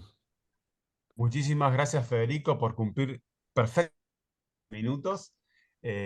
Bueno, hemos concluido con las 4 exposiciones. Si les parece, recuperé las consultas que hubo o preguntas que hubo en el chat las voy a rápido repaso para quien, algunas están más dirigidas a algunas intervenciones, pero cualquiera de los que expusieron las pueden tomar y hacemos una vuelta de alrededor de 3 minutos por lo menos para cada uno y cada uno, para que puedan hacer alguna evolución y un cierre, porque ya sí, vamos a estar cerca de las 2 de la tarde PM Argentina, 11 horas PM México, bueno, y AM México, perdón, y bueno, nada, tendríamos que ir cerrando la actividad. Recuerden que esta actividad quedó grabada, que en una semana va a estar subida en la plataforma de Claxo y se va a poder recircular, reproducir, etc. En principio, las consultas que aparecieron es una específica para Ariela sobre el conflicto de Estados Unidos con Brasil por el tema aranceles, si los BRIC pueden actuar como una compensación de esas ventas perdidas por Brasil en ciertos productos, para que Lula pueda mantenerse en esa disputa. Otra consulta más teórica, creo que tenía que ver con la intervención de Claudio, si la teoría marxista era una buena herramienta teórica que pueda explicar, contribuir a explicar la actualidad del orden mundial y el papel de los BRICS. Luego pregunta en torno a las clases sociales, si se pueden seguir usando ese concepto o cómo debería categorizarse los grupos sociales dentro de estos nuevos procesos emergentes en el mundo. Otra apreciación sobre la exposición en algún momento de Eric, sobre, importante, resaltan la aclaración de que los BRICS, de que Brasil no permitió el ingreso de Venezuela y se preguntan por qué, si se puede profundizar en eso. Después, otra consulta tiene que ver con... bueno, es un comentario. Ahí comentario pregunta para Claudio si el veto a Venezuela es un guiño a Estados Unidos, si el guiño a Estados Unidos es discutible. Como guiño a Estados Unidos es discutible, también puede ser visto como una forma de mirar la política brasileña interna futura, teniendo en cuenta la migración venezolana es fruto del descontento de una situación. Luego, bueno, hay alguna pregunta en particular sobre cómo se puede concebir la existencia de una colonia como Guyana Francesa en nuestra región en nuestros días. Preguntas sobre Trump y las medidas de Estados Unidos dirigieron a Estados Unidos a un capitalismo de Estado del estilo norteamericano, si los paquetes arancelarios y su posicionamiento de recibir inversiones bajo presión, si se puede ver a los BRIC no como fractura ideológica, sino que está basada en intercambio comercial, ya que China no está en una fase imperialista. Bueno, hay varios comentarios. El veto a Venezuela ya lo dije. Son varios comentarios que recuperamos de la intervención de los que estuvieron escuchando y las que estuvieron escuchando. Si quieren alguno de ellos, bueno, responderlo en particular, o si no, en sus 3 minutos de intervención a los panelistas, volver a reforzar algún concepto o también contestar alguna cuestión que haya quedado entre ustedes en las intervenciones. Damos comienzo en el mismo orden, si les parece que estábamos. Ariela, te escuchamos a vos primero. Gracias, Julián. Sí, a la pregunta de Ramiro, si los BRICS pueden compensar de alguna forma las pérdidas que va a sufrir Brasil por los aranceles de 50%. Bueno, Lula ha tenido varias llamadas telefónicas con los presidentes de Rusia, China, etcétera, y China ha abierto su mercado a las exportaciones de café para absorber parte de las exportaciones.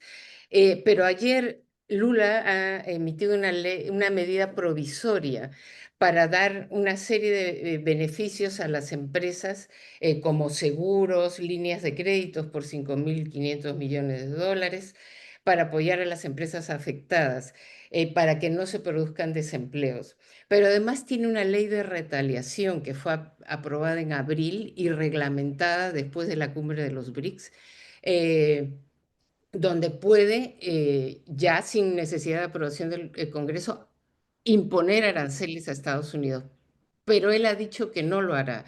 Lo interesante de esta ley, porque no tiene ganas de pelear, sino de negociar. Entonces, él está apostando a la negociación, porque en su ley de retaliación tiene un punto que es bien interesante, que es la desprotección a las leyes de propiedad intelectual, que es lo que más le interesa a Estados Unidos.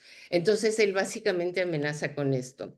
Y sobre lo que dijo Eric, que es muy interesante, efectivamente, los BRICS no están conformados por países que tienen ideas comunes ni regímenes políticos ideales. Creo que esto más o menos nos damos cuenta, pero tienen algunos elementos comunes que nos interesa a los latinoamericanos, que reivindican una serie de demandas que las reivindicamos los latinoamericanos. Y en ese sentido, creo que vale la pena seguir, por lo menos seguir con atención sus planteamientos.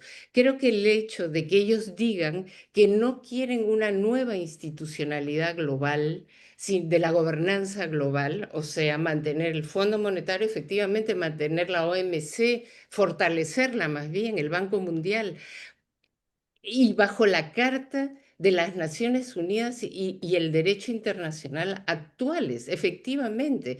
Pero eso ya sería algo, democratizar esas instituciones, hacerlas más representativas, y ese ya es un paso adelante, porque lo otro no se me ocurre qué. La CELAC lamentablemente es una institución que funciona por decisiones tomadas por consenso, cosa que debería modificarse porque si no, nunca van a tomar una decisión, pero no tiene, es como un organismo que está en agonía en este momento.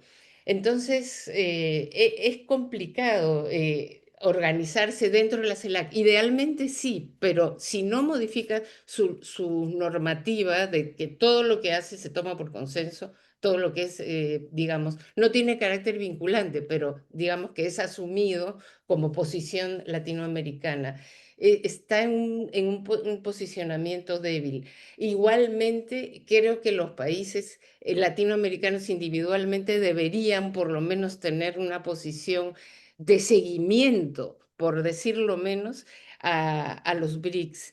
No es el bloque, no es la coalición deseable, pero es un paso y la historia se hace a partir de pequeños pasos. Muchas gracias.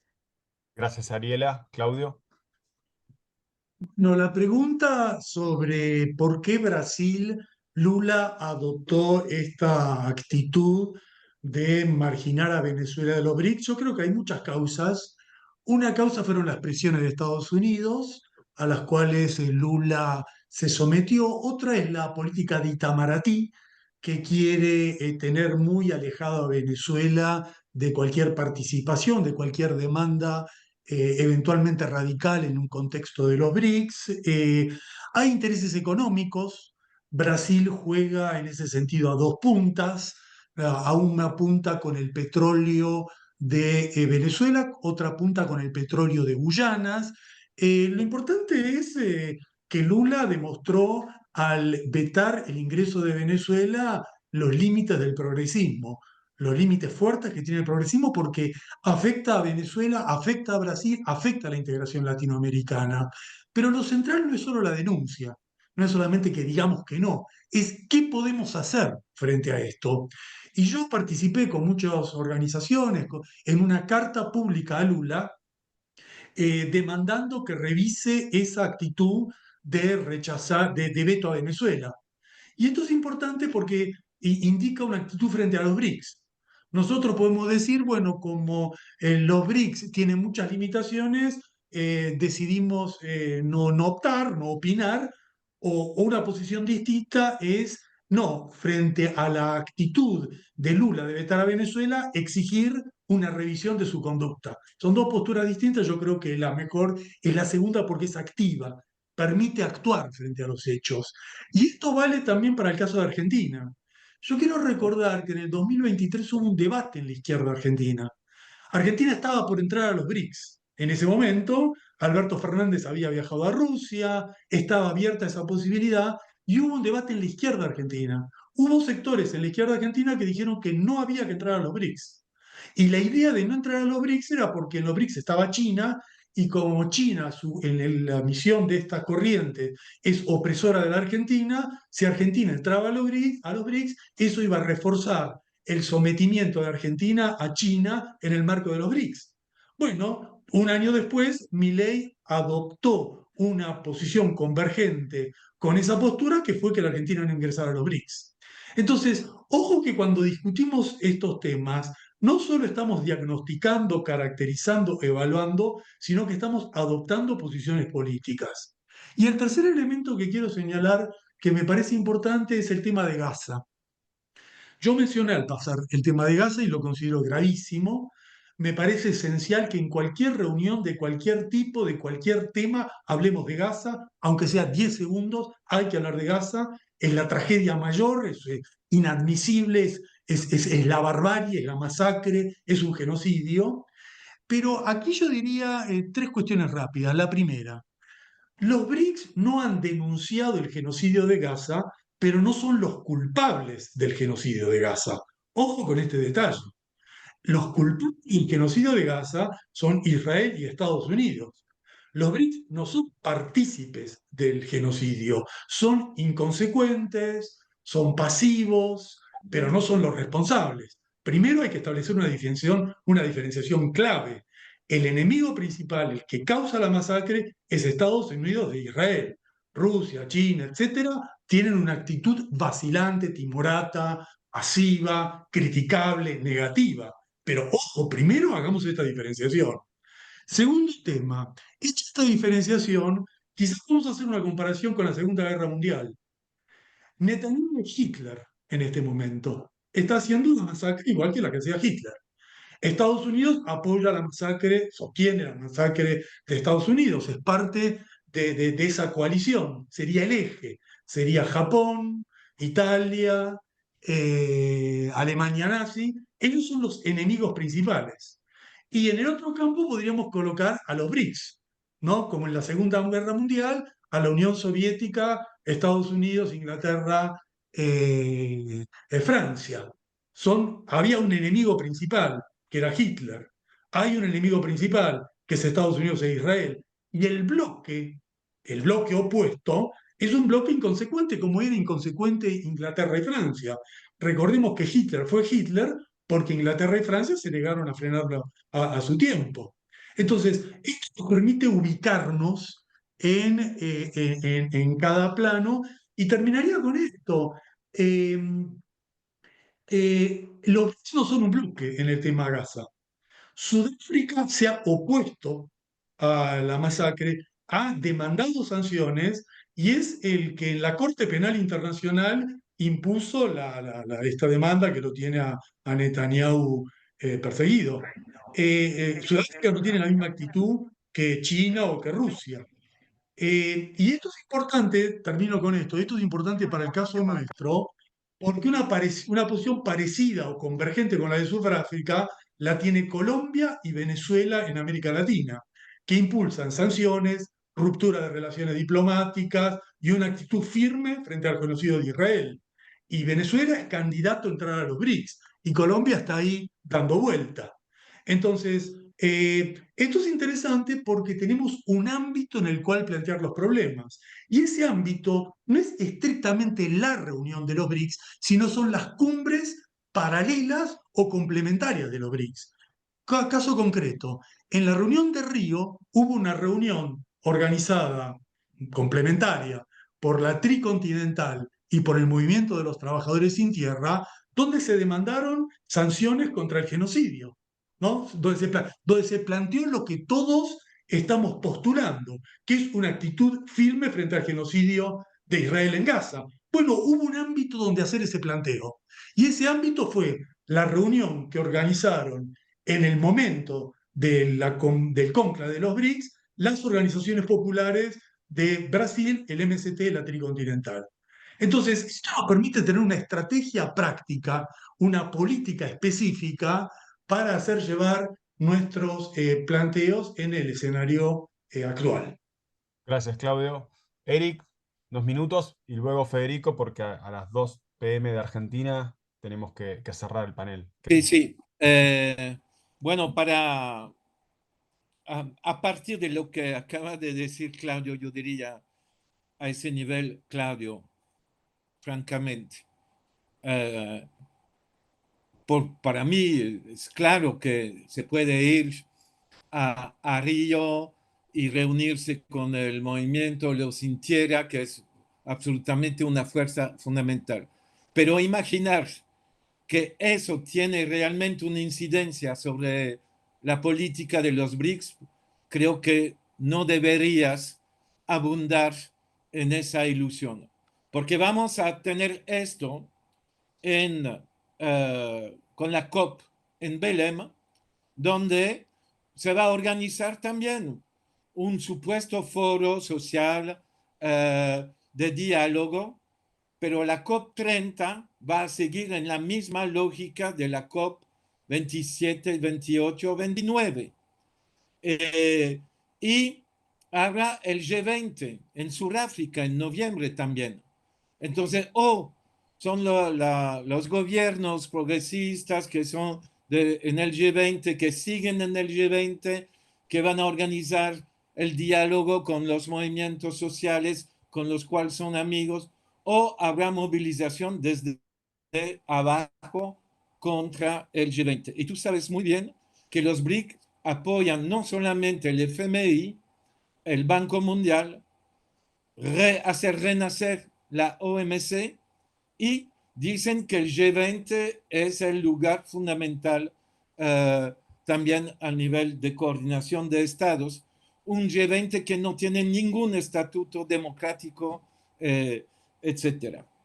Entonces hay una sociedad civil que se presta a los diálogos controlados por los gobiernos, incluso progresistas, y es muy importante que haya autonomía, independencia, para avanzar perspectiva realmente alternativa.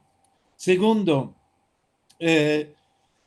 hay una ofensiva brutal, comercial, económica, no solamente comercial, económica, para relocalizar producción en Estados Unidos, entonces para reducir la producción en otros países. Hay una ofensiva al nivel del gasto militar, del imperialismo norteamericano, que logró convencer a los imperialistas, los imperialismos europeos, a subir el gasto hasta 5% del PIB. Y hay lo que está ocurriendo en Próximo Oriente, el genocidio en curso, la agresión militar contra Irán, etc. Eso, hay una ofensiva extremadamente fuerte. Los BRICS están hasta ahora a la defensiva y negociando por separado. Ustedes saben muy bien que los BRICS no están negociando como bloque. Putin va a negociar con Trump mañana. Lula intenta negociar. Los chinos lograron postergar de 90 días.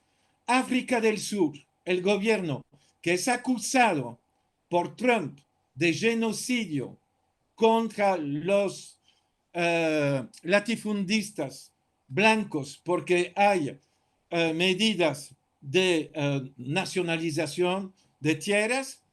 Estados Unidos acusa a África del Sur de genocidio y al mismo tiempo Ramaphosa acordó con Trump hace un mes comprar gas licuado a Estados Unidos en lugar de comprarlo a Mozambique como seguía comprándolo hasta hace poco.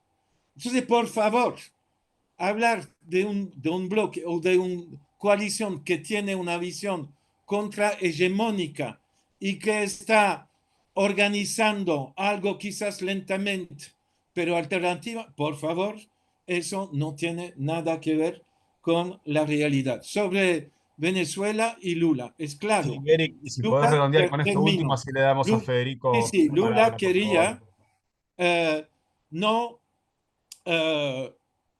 entrar en contradicción directa con Estados Unidos sobre el tema de Venezuela. Y Lula, respecto a la derecha brasilera, hizo esa concesión. Y el precio es: Venezuela ha sido vetado de la cumbre de Kazán. Ustedes lo saben. Estaremos en apoyo a Lula contra el imperialismo norteamericano. Estamos en apoyo a Lula contra Bolsonaro y la extrema derecha. Pero al mismo tiempo, vamos a ver si Lula y los BRICS, respecto a una ofensiva brutal por todos lados de Estados Unidos, van a tomar contramedidas. Vamos a verlo en los próximos días. No lo descarto totalmente, porque sería al menos lógico de esa coalición frente a una ofensiva tan brutal, tomar contramedidas. Y si no la toman, espero que ustedes van a sacar algunas conclusiones del hecho que no tomarán, si no lo tomen, medidas contramedidas. Pero Eric, repito, no descarto que no van a tomarla. Vamos a ver. gracias, Eric. Bueno, muchas gracias por su atención y Le damos obrigado y gracias a por vos. Disculpa que te tenga las que cortar, pero le conversaciones. damos unos minutos a Sí, Federico, así sí, todos pueden claro. completar y después cerramos el panel. Federico. Sí, bueno, a mí me parece muy, muy importante esta última intervención de Toussaint, en el sentido de que hay una marcada diferencia en su interpretación de la interpretación que hemos hecho otros, ¿no? Arela y yo, y en buena medida también con la de Claudio, ¿no? Yo creo que es bueno que eso ocurra, ¿no? Pero para ordenar la discusión, a mí me parece que habría que ordenar temáticamente la discusión. Porque las preguntas acerca, por ejemplo, de las discusiones políticas internas de cada uno de los países, requeriría discusiones específicas que en este momento no estamos en condiciones de hacer. Los problemas que tienen que ver con las condiciones de definición de los regímenes políticos de nuestros pueblos sobre la base de una identificación de clases, una discusión que tendríamos que hacer en donde caería el tema de si el marxismo es relevante o no. Por supuesto, es relevante incluso a mí me parece para tratar la relación entre pueblos políticamente organizados entre estados. Pero es una discusión que a mí me parece que no corresponde dar en este momento. Entonces, yo, digamos, insisto en que tratemos estos temas distintos, incluso en términos de análisis de las posiciones de los países miembros de la CELAC o miembros de los BRICS, en sesiones específicas. Esta sesión se trató de ver hasta qué punto los procesos de integración latinoamericanos pueden vincularse a los BRICS en un proceso de reivindicación del multilateralismo y de modificación del multilateralismo sobre la base de una adecuación de la estructura jerárquica de la sociedad internacional. Si no, mezclamos todo con todo, y si mezclamos todo con todo, es muy difícil ponernos de acuerdo en nada. Yo creo que eso es lo que deberíamos hacer en las próximas reuniones. Yo creo que, por otra parte, y finalmente para referirme al tema sobre las clases sociales, creo que es relevantísimo tratar el tema de la identificación política de los pueblos sobre la base de un análisis de clase. Y no solamente de un análisis de clase nacional, también internacional. La reivindicación de la lucha del proletariado internacional es fundamental. Pero como decía, digamos, Gramsci, cuando se refería a la neutralidad activa, decía, sí, nosotros somos socialdemócratas, pero somos socialdemócratas italianos y tenemos que tomar una posición activa frente al conflicto principal. En ese sentido, y reivindico para cerrar mi exposición anterior, desde el punto de vista de América Latina y su independencia estratégica, que yo no la definiría así, debería ser una posición de neutralidad activa, de relacionarse tanto con los polos, ¿no es cierto?, en declive, como con los polos emergentes. Plantearía también la necesidad de discutir el tema de si todo orden debe ser hegemónico, porque en el discurso de algunos de los países de los BRICS, notablemente China, aparece la idea de un orden no hegemónico. Entonces, yo creo que ese tipo de cosas para discutir los temas de relaciones entre países que son reconocidos como miembros de la sociedad internacional era el tema específico de esta reunión. Y aparte de la discusión de los temas específicos, yo creo que este tema merece nuevas reuniones para discutirlos también de una manera más específica. Muchas gracias, Federico, y desde ya el tema merita seguir discutiéndolo y Claxo viene abordando este tema en diversas instancias y nuestro grupo de trabajo Propuestas para la Integración Regional también. Vamos a sacar un boletín en el próximo mes sobre el debate de la forma de vínculos e inserción de América Latina con los BRICS. Les agradecemos, bueno, a Ariela, a Claudio, a Eric, a Federico por sus exposiciones. Les agradecemos a los 50, en su momento 50 hubo conectados y conectadas, otros 50 que no se pudieron conectar o que no se conectaron, que recibieron el enlace, pero que algunos rebotaron. Esta grabación va a ser subida luego a la página de Claxo. Y bueno, nos encontraremos en alguna otra mesa de debate. La verdad que el debate, el intercambio, el no acuerdo muchas veces también es necesario para poder profundizar los análisis, en este caso de la relación entre América Latina y el orden internacional actual, en particular los BRICS. Muchas gracias a todos y a todas y damos entonces por finalizado este panel de debate. Un placer haberlos escuchado. Hasta luego. Y nos Saludos, gracias a todos, gracias Eric, gracias Arela, Claudio, Julián, Hasta la Jorge. próxima. Chao. Hasta luego. Chao, Gracias. gracias, muchas gracias.